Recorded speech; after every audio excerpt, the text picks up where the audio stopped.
Welcome to magnet brains. Myself Prateek Karn स्वागत करता हूं आपका अपने यूट्यूब चैनल मैग्नेट ब्रेन्स पर, जहां पर आपको मिलता है क्वालिटी कंटेंट, क्वालिटी एजुकेशन, वो भी बिल्कुल बाकायदा फ्री ऑफ कॉस्ट। केजी से लेकर के क्लास 12 तक का पूरा एजुकेशन सब आपको मिल जाता है डिटेल्ड वीडियो फॉर्मेट में। और अगर आप हिंदी मीडियम के स्टूडेंट हैं तो आप जानते हैं क्या करना है आपको। मैग्नेट ब्रेन्स का हिंदी मीडियम चैनल भी है, जाकर के सब्सक्राइब कर लीजिएगा और याद से, एकदम याद से ना नोटिफिकेशन ऑन कर लीजिएगा, ठीक है। इससे होता क्या है ना कि जैसे हिंदी मीडियम के चैनल पर कोई भी वीडियो अपलोड होगा, चाहे वो कोई लाइव क्लास हो, कोई लाइव अपडेट हो, कोई रिकॉर्डिंग हो, तो उसकी जानकारियां, उसकी नोटिफिकेशन सबसे पहले आप तक पहुंच जाएंगी। आप किसी भी कंडीशन में कुछ भी मिस आउट नहीं करेंगे। बस एक बात का आप खास ख्याल रखें कि हिंदी मीडियम के चैनल पर क्लास 6 से क्लास 12 तक का पूरा कंटेंट अवेलेबल है। कौन कौन से स्टेट बोर्ड्स हैं सर? एमपी बोर्ड है, बिहार बोर्ड है, यूपी बोर्ड है, राजस्थान बोर्ड है और दिल्ली बोर्ड है। और अगर आपको ई नोट्स या ई बुक्स चाहिए तो इसी वीडियो के डिस्क्रिप्शन में आपको एक लिंक मिलेगी, जाकर के आप चेकआउट करें। वहां से आप ई नोट्स और ई बुक्स भी बाकायदा अवेल कर सकते हैं, ठीक है। तो चलें अब जरा कहानी को शुरुआत देते हैं। Class 12 physics chapter 9 ray optics and optical instruments के अंदर अब जो हम पढ़ने वाले हैं ना, that is reflection of light by spherical mirrors, ठीक है। रिफ्लेक्शन ऑफ लाइट पढ़ना है अपने को, and that to specifically by spherical mirror, ठीक है। तो चलें बिना समय लगाए आपको लेकर के चलते हैं इसके एंट्री स्लाइड के ऊपर। ये रहेगा इसका एंट्री स्लाइड, जहां पर रिफ्लेक्शन की ना डेफिनेशन गिवन है, ठीक है। तो क्या है कि reflection is the phenomena of change in the path of light without any change in medium. इसका मतलब बेसिकली क्या होता है, जरा गौर करते हुए चलेंगे। यहां पे जरा फोकस करें आप। लाइट रेज आ रही है, ये अपने पास प्लेन मिरर था, ठीक है। तो जब प्लेन मिरर यहाँ पे लिखा गया है ना, तो प्लेन मिरर का मतलब बेसिकली क्या होता है कि ये है तो रिफ्लेक्टिंग सरफेस ही। अगर प्लेन मिरर लिखा हुआ है, इसका मतलब प्लेन मिरर क्या है अपने पास में सर? रिफ्लेक्टिंग सरफेस है। प्लेन मिरर अपने पास में क्या है सर? रिफ्लेक्टिंग सरफेस है, ठीक है। तो अब क्या होता है कि प्लेन मिरर पे आकर के एक लाइट जो है ना वो स्ट्राइक कर गई है। तो जो लाइट स्ट्राइक कर गई है इसको अपन बोलते हैं इंसिडेंट रे। जो लाइट स्ट्राइक कर गई है इसको अपन क्या बोलते हैं सर? इंसिडेंट रे बोलते हैं, ठीक है। उसके बाद जब लाइट यहाँ पे टकराएगी ना, तो उसके बाद क्या होता है कि दिस इज बेसिकली अननॉर्मल, ठीक है। ये जो लाइन यहाँ पे बना के रखी है ना, इसको अपन कहते हैं नॉर्मल। बोलो हाँ कि ना। ये जो लाइन हमने यहाँ पर बना करके रखी है इसको अपन कहते हैं नॉर्मल। उसके बाद इंसिडेंट रे टकरा गई, टकराने के बाद लाइट रेस ऐसे निकल जाएगी, इसको अपन कहते हैं रिफ्लेक्टेड रे, ठीक है। कोई दिक्कत वाली बात नहीं है सर, ये वाला पूरा फंडा क्लियर है। तो ये अपने पास हो जाएगा इंसिडेंट रे, ये अपने पास क्या हो जाएगा सर? रिफ्लेक्टेड रे, ठीक है। अब देख मजे की बात क्या होती है यहाँ पे, इंसिडेंट रे और नॉर्मल के बीच में जो एंगल बन रहा है ना, that particular angle is called as the angle of incidence. और रिफ्लेक्टेड रे और नॉर्मल के बीच में जो एंगल बन रहा है उसे अपन कहते हैं एंगल ऑफ रिफ्लेक्शन, ठीक है। ये वाली बात समझ में आ गई क्या? यस सर, आ गई बात समझ में।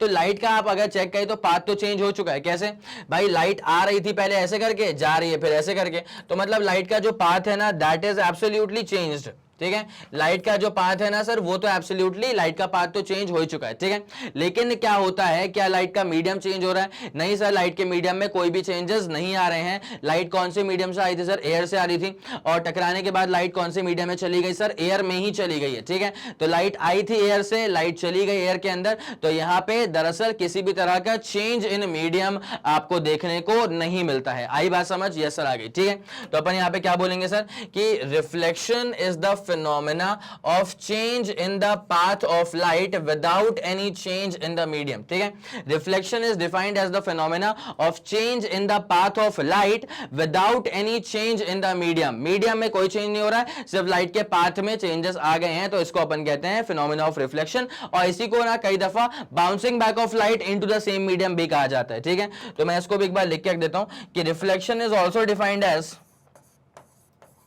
reflection is also defined reflection is also defined as the phenomena reflection is also defined as the phenomena reflection is also defined as the phenomena of bouncing back of light reflection is also defined as the phenomena of bouncing back of light into the same medium। तो हाँ कि ना? Yes sir, ये वाली बात समझ में आ गई है। तो reflection is also defined as the phenomena of bouncing back of light into the same medium. कोई भी दिक्कत वाली बात यहाँ तक तो नहीं आ रही है, ठीक है। ये वाला फंडा पूरा क्लियर हो गया है सर, ये वाला फंडा शानदार तरह से क्लियर अप हो चुका है, ठीक है। पक्का? तो एक बंदा path of light without any change in the medium, ठीक है। अब उसके बाद क्या होता है? Angle of incidence is the angle made between the incident ray and the normal, ठीक है। इस बात को आप अच्छे से ध्यान दीजिएगा इंसिडेंट रे जो है ना वो सच की लाइट रेज है, रियल में लाइट रेज है, रिफ्लेक्टेड रे जो है ना वो भी रियल लाइट रेज है, लेकिन यहाँ पे जो नॉर्मल है ना वो हमने बना करके रखा हुआ है, ठीक है। नॉर्मल जो है ना वो हमारा कंस्ट्रक्शन है। नॉर्मल का मतलब होता है परपेंडिकुलर। सर किसके परपेंडिकुलर? तो जो नॉर्मल है ना this is basically perpendicular to the plane mirror, nothing else. कोई दिक्कत तो नहीं आ रही है, ठीक है सर। तो यहाँ पे अपन ने क्या लिख के रख दिया सर कि जब रिफ्लेक्शन की बात करेंगे ना तो देखो जब एंगल ऑफ इंसिडेंस की बात करेंगे ना तो angle of incidence is the angle made between the incident ray and the normal. Incident ray और नॉर्मल के बीच में जो एंगल बन रहा है उसे कहा जाता है एंगल ऑफ इंसिडेंस। और उसी के साथ साथ angle of reflection is the angle made between the reflected ray and the normal, ठीक है। रिफ्लेक्टेड रे और नॉर्मल के बीच में जो एंगल बनता है इसे कहा जाता है एंगल ऑफ रिफ्लेक्शन, ठीक है। ये इतनी आरामदायक बात थी, क्या आपको ये समझ में आ गई? यस सर, ये वाला फंडा पूरा क्लियर हो गया। तो मैं चाहता हूं कि आप जल्दी से जल्दी पहले आप इसका स्क्रीनशॉट लेंगे, ठीक है। ये वाली बात समझ में आ गई है क्या? यस सर, ये वाला फंडा पूरा जानदार शानदार तरह से क्लियर आउट हो चुका है, ठीक है। अब क्या होता है ना कि रिफ्लेक्शन को डिफाइन करने के ना मतलब मैं चाहूंगा कि मैं डायग्राम खुद से बना दूंगा आप लोग के लिए, ठीक है। जैसे मान लीजिए फॉर इंस्टेंस कि ये अपने पास में एक प्लेन मिरर है, तो ऊपर वाला इसका होगा रिफ्लेक्टिव सरफेस और जहां पे मैं ये ऐसे लाइंस बना रहा हूं ना तो ये है इसका नॉन रिफ्लेक्टिंग सरफेस, ठीक है। उसके बाद क्या होता है सर कि यहाँ पे एक लाइट आकर के बाकायदा पूरे ऐसे स्ट्राइक करती है, ठीक है। और टकराने के बाद क्या होता है ना सर कि ये जो लाइट आकर के स्ट्राइक करी है ना इसे कहा जाता है इंसिडेंट रे, ठीक है। ये जो लाइट यहाँ पे आकर के स्ट्राइक करी है ना सर इसे कहा जाता है व्हाट? इसे कहा जाता है सर इंसिडेंट रे। इसे कहा जाता है सर व्हाट? इसे कहा जाता है इंसिडेंट रे।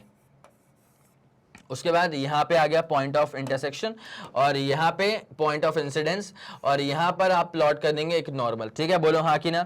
यस सर, ये वाली बात बिल्कुल सही है। नॉर्मल क्या है कि ये कंस्ट्रक्शन है, ये इमेजिनरी लाइन है, तो इसको अपन बनाते हैं ब्रोकन लाइन से, ठीक है। And this is basically the normal. इसको अपन ने बनाया ब्रोकन लाइन से and this is basically the normal, ठीक है। तो अब हुआ क्या, इंसिडेंट रे टकरा गई, उसके बाद टकराने के बाद जो लाइट रेज है ना वो ऐसे निकल जाएंगी, ठीक है। जरा गौर करते हुए चलेगा, लाइट रेज फिर ऐसे निकल जाएंगी, ठीक है। बोलो आ गई पूरी बात समझ में? यस सर, ये वाली पूरी बात समझ में आ गई है। तो यहां से आ रही थी इंसिडेंट रे और टकरा करके जो लाइट रेज वहां पे जा रही है ना इसको अपन कहते हैं क्या सर? इसको अपन कहते हैं रिफ्लेक्टेड रे। बोलो हाँ कि ना? Yes sir. तो इंसिडेंट रे तो हो चुका है, इसको अपन कहते हैं क्या सर? रिफ्लेक्टेड रे, ठीक है। अब देख क्या होता है ना कि इंसिडेंट रे और नॉर्मल के बीच में जो एंगल बनेगा इसे कहा जाता है एंगल ऑफ इंसिडेंस। इसे कहा जाता है सर एंगल ऑफ इंसिडेंस। तो इंसिडेंट रे और नॉर्मल के बीच का angle this is called as the angle of incidence. और उसके बाद यहाँ पे आप जरा गौर फरमाएंगे अच्छे से तो आपको समझ में आ जाएगा कि रिफ्लेक्टेड रे और नॉर्मल के बीच का जो एंगल है this is called as the angle of reflection. बोलो कोई दिक्कत वाली बात तो नहीं है, ठीक है। तो यहाँ पर जब लॉ ऑफ रिफ्लेक्शन की बात की जाती है ना तो लॉ ऑफ रिफ्लेक्शन के तौर पर दो पॉइंट प्लेस किए जाते हैं। तो लॉ ऑफ रिफ्लेक्शन के तौर पे आपके सामने ना कुल मिलाकर के दो पॉइंट्स प्लेस किए जाते हैं, ठीक है। सर क्या होते हैं वो दो जानदार शानदार पॉइंट? तो सर पहला वाला पॉइंट ये होता है कि जो एंगल ऑफ इंसिडेंस है और जो एंगल ऑफ रिफ्लेक्शन है वो एकदम बराबर होनी चाहिए, ठीक है। वो एकदम बराबर होनी चाहिए। तो अपन क्या बोलते हैं कि the angle of incidence is exactly equal to the angle of reflection, ठीक है। The angle of incidence, the angle of incidence is exactly equal to the angle of incidence is exactly equal